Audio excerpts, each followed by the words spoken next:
We're live from Summit 2023. My name is Alex Meyer. I work for a company called Protivit. We both do. And I'm a senior manager in the business application space. I'm Chris Katz. I'm an associate director, also with Protivit. Work a lot in the Dynamics security space as well. Yeah, and like I said, we're live at Summit 2023 from the Dynamics communities. Great event here in Charlotte. And we really wanted to kind of discuss different sessions we saw this week, and then talk about what we've done from on the Protivit side from different sessions and different things we have coming out. So, I guess Chris, what did you see so far from sessions that you found valuable this week?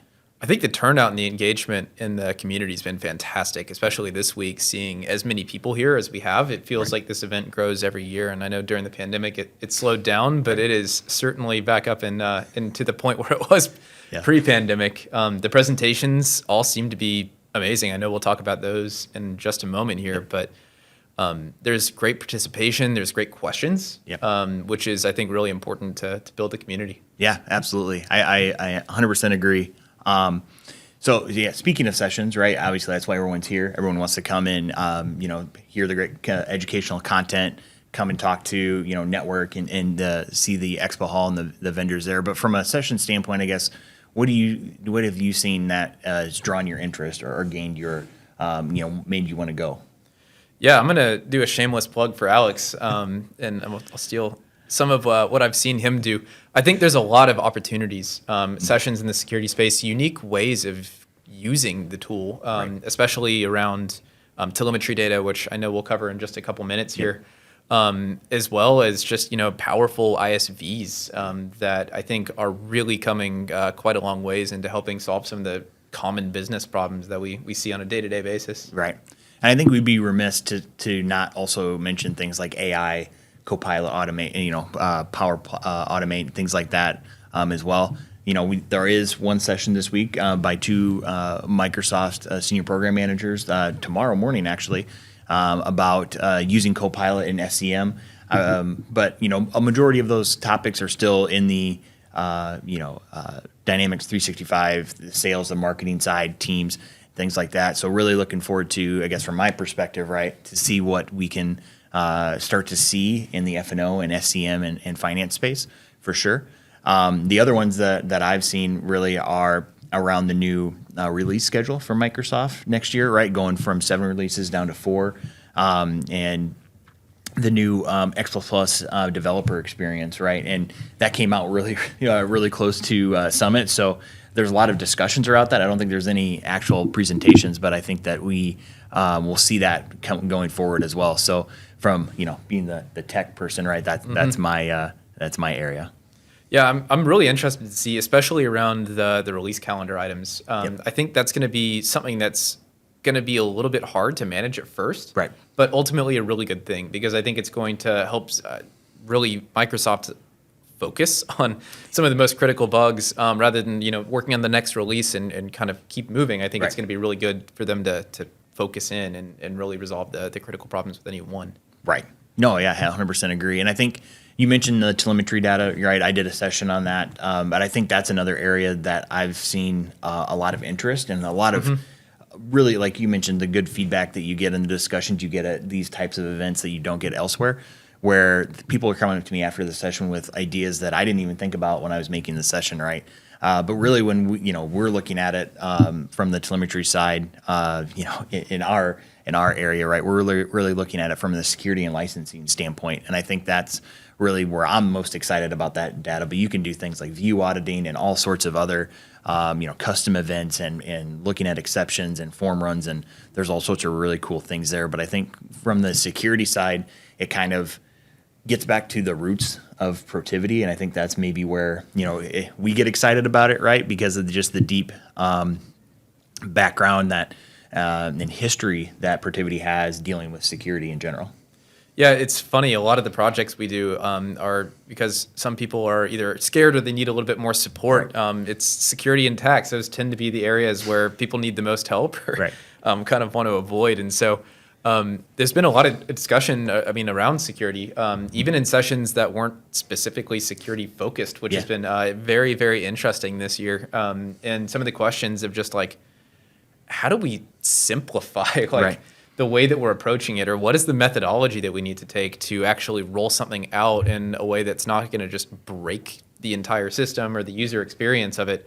And it's been fun because we have a lot of those answers just because we've been doing this for so long. We've had years and years of redesigns. Right. And of course, your deep technical expertise to build out some toys to help accelerate things, Right. and do them way faster, Yeah. which probably leads into the next point really well. Yeah. No, I think, like you mentioned, not just security and F&O, but looking across landscapes, right, and looking at more of the identity space. But, obviously we're focused in the F&O space and trying to simplify that, which is not an easy task by any means. But we're here to offer the knowledge and expertise we have to do that.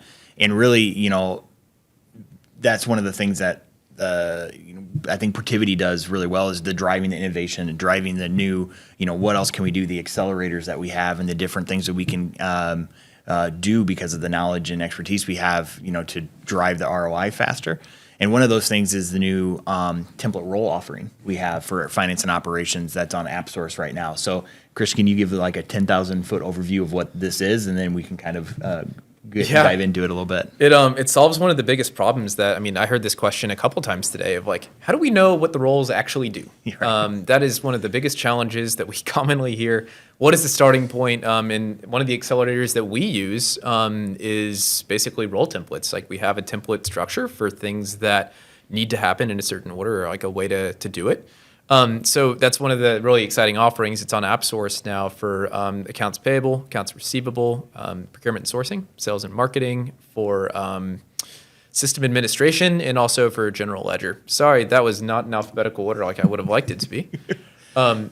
So basically, it's breaking it down. So you look at the modules in the way that you would in the UI. And so it's really exciting, but basically, if you think about accounts payable, the vendors is a section. You have, accounts payable, and then there's a vendors section or subsection of that, which is all of the different activities around how you can view or change a vendor. And the offering is basically creating task roles that mirror that. So it's a little bite-sized chunk of functionality. It might be just read-only, real read-only, not some of the read-only that we might be accustomed to from out of the box. Right. Same for maintenance, and then of course being able to kind of stratify the setup as well. So that whole section has its own set of different tasks, both view and maintenance. Yep. So you can basically take this bite-sized piece of I want this, I want that, I want view here, I want maintenance there, and you can stack it together however it works for your organization. Yeah, no, and I think that's a great way to simplify things, right? Is breaking it down by the UI, and the other piece that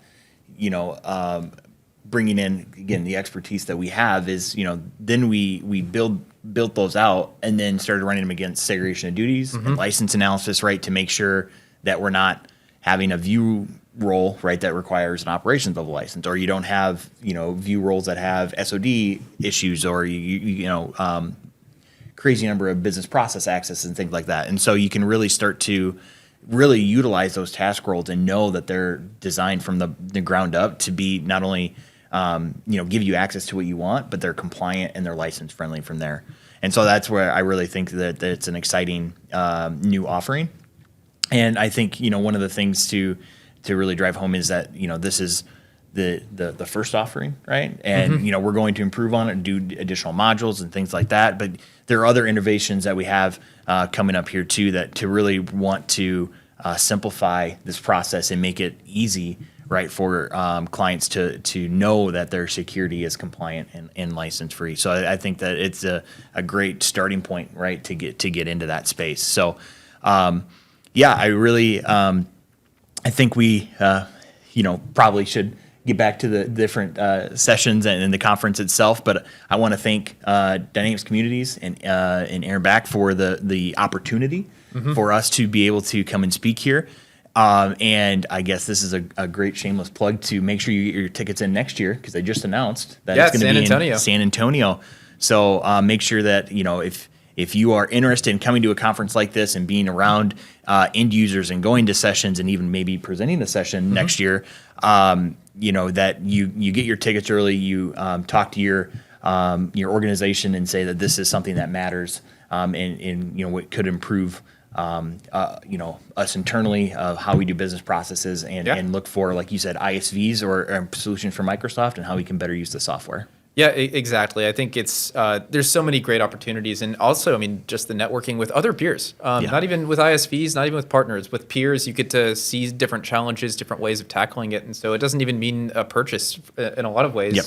It could be just knowledge transfer. So absolutely, yeah. So make sure you get your tickets, get it on the calendar for next year, and thanks again for listening, and talk to you soon. Sounds good. Yeah. See you next time.